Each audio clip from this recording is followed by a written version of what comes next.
When I hear a beautiful piece of music, I always think, I wish I could play that well.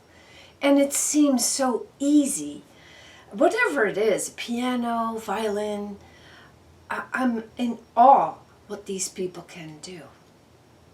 Then again, people say that the same for me with my drawing skills. But understand that it's a skill and not a talent.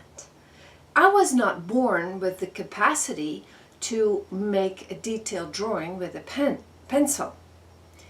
So if you want to start to learn to draw, be prepared that it will take a long time.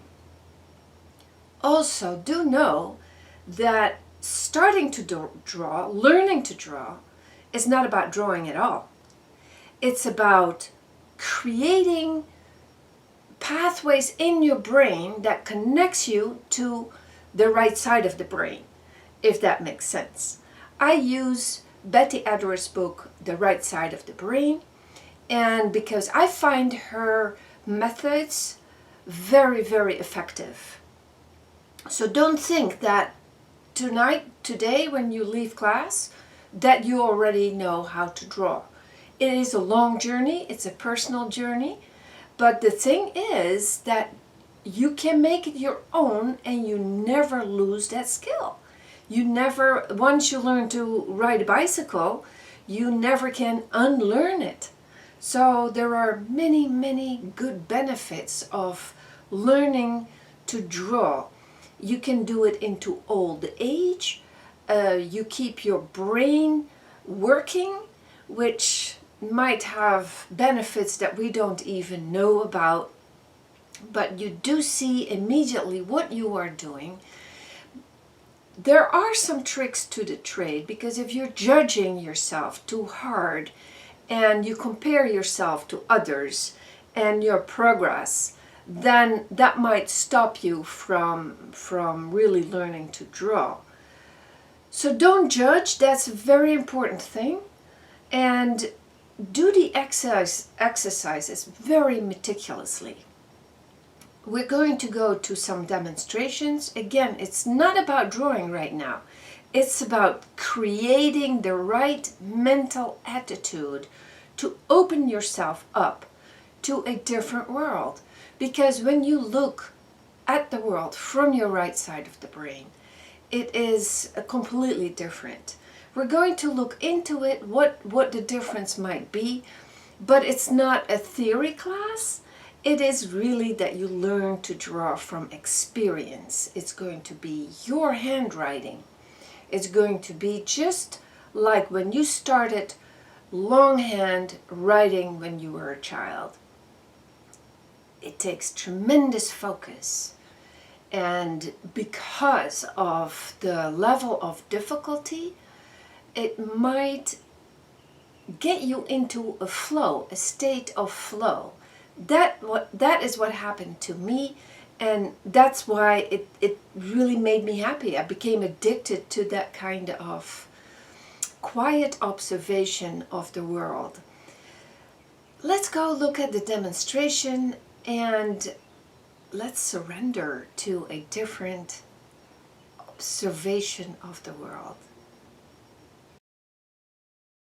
Before we go to the instructions, I really want you to listen very carefully, because time and again I give the instructions and I see students do exactly what I not told them to do.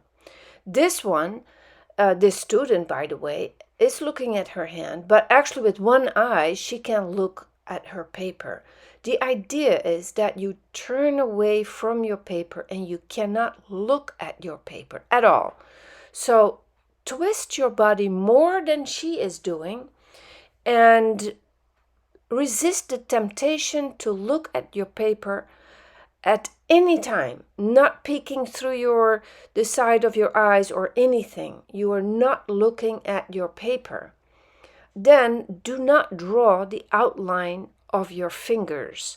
This is all about the lines in the palm of your hand. And it's not about making a drawing that you can hang in the Museum of Art. It has nothing to do with it. This is fine-tuning your hands with your brain, like fine-tuning a radio. When you want to search a certain channel, you're very carefully fine-tuning until you get exactly the right sound. And that is a little bit what's happening here. It's between your brain and your hand. And it is something you cannot see and you cannot imagine and you cannot even wrap your brain around it. But just do it, and we can do it on a regular basis. As artists, when we start figure drawing, for example, or drawing something very difficult, it's a great warm-up, and it's called contour drawing. It is called contour drawing because we actually scan with our eyes the contour of that what we're going to draw, but we're not going to judge what we're drawing. We let our brain do the work a little bit like we're going to do in the next exercise. This is all brain work, and like I said, drawing is not about drawing, especially not in the beginning. It's our brain that we need to train to follow instructions that we're not used to. So let's look at the next exercise.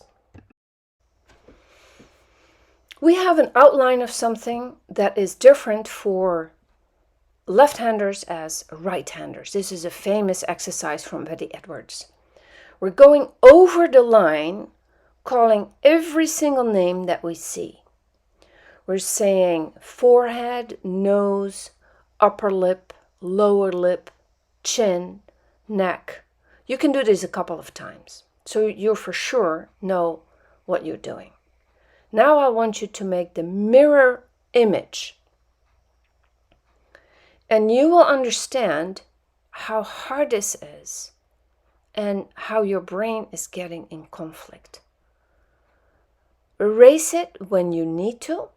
Don't be afraid that you won't get punished for that, and correct it until it's good to your judgment.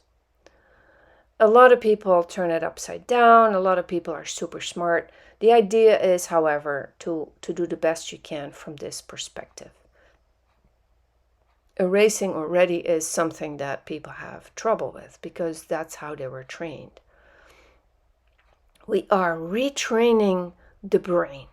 This actually is a famous exercise because of the Rubin vase, and you can either see faces or you can see a vase.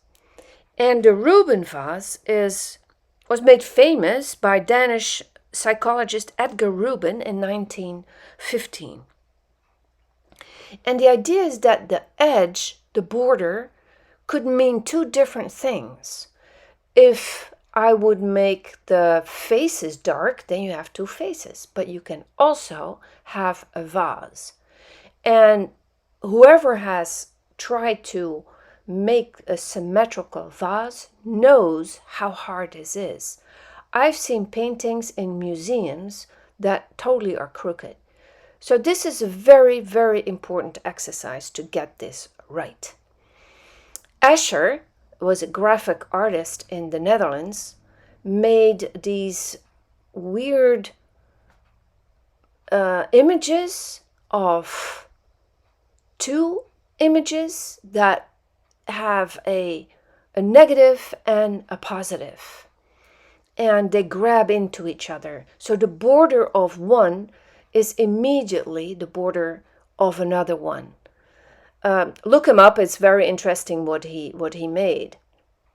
He has a lot of interesting etchings and other pen and ink drawings.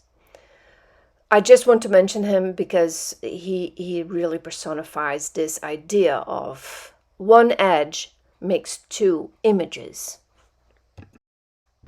I don't want to make this all too theoretical. I just want you to experience the exercise and also see what it means when you have one edge and two images.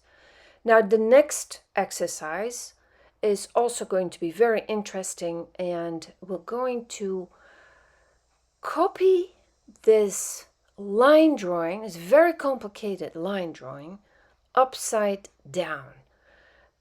Take your time. Don't try to translate it from the upside down. I've seen many people do that, but just try to see the things that you need to draw as an abstract, like you see a trapezium or a line that curves a certain way, maybe a line that curves under an angle or has a sharp curve or a weak curve, or all these things.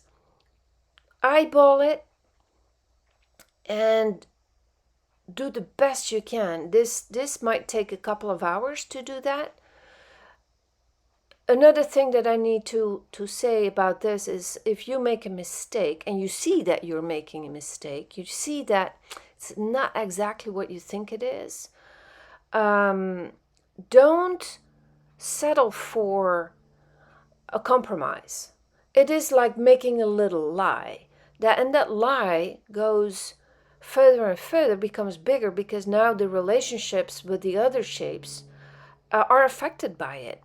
And you're trying to make it fit, and it becomes more and more difficult to try to make all that fit. Don't do that. Don't make a habit of it. As soon as you see something is not quite right, but you cannot, after, let's say, 5 minutes trying, you cannot see the right shape, go to a complete different corner and work on something else. Or walk away, come back, and see it with fresh eyes. Do not turn the paper the right way up, because it makes it even more difficult. Trust me on that. You're going to draw very meticulously every little shape that you see.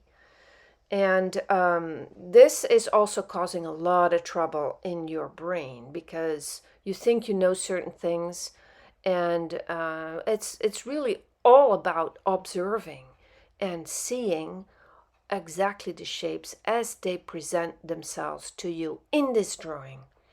Good luck with it. I bet you it's going to be a great exercise, and we're going to do more of these until the brain understands that we need to see abstract shapes and not trying to remember how a face looked or a hand looked. We'll talk a little bit more about this. Good luck.